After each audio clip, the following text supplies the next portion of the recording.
আর আমাদের মাযহাবের ইমাম ছিলেন ইমামে আযম আবু হানিফা রাহমাতুল্লাহ আলাইহি। ভাইজান খানায়ে কাবা যখন তোয়াফ করতেছিলেন রে দাদা, আপনাদের কাছে আমি প্রশ্ন করি রে দাদা, বন্ধুরে মুসলমান, খানায়ে কাবা কয়টা তোয়াফ করে, কয়টা ঘুর দেয়?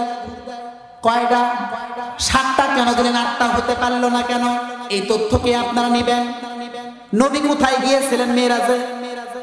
মানেন এটা? আপনারা মানেন?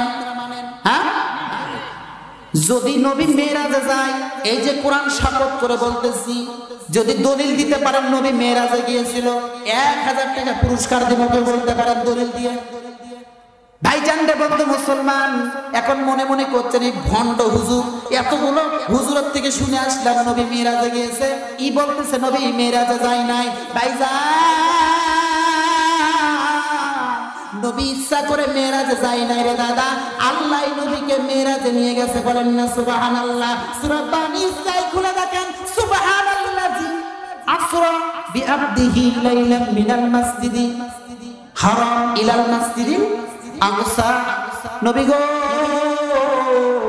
আমি আল্লাহ রাব্বুল আলামিন তাইফের ময়দানে ইসলাম প্রচার করার জন্য গিয়েছিলেন গো পয়গম্বর। তাইফের বেঈমানেরা আপনাকে পাথর মারছে গো হুজুর, আপনার শরীর থেকে ঝরঝর করে রক্ত পড়ে গো পয়গম্বর।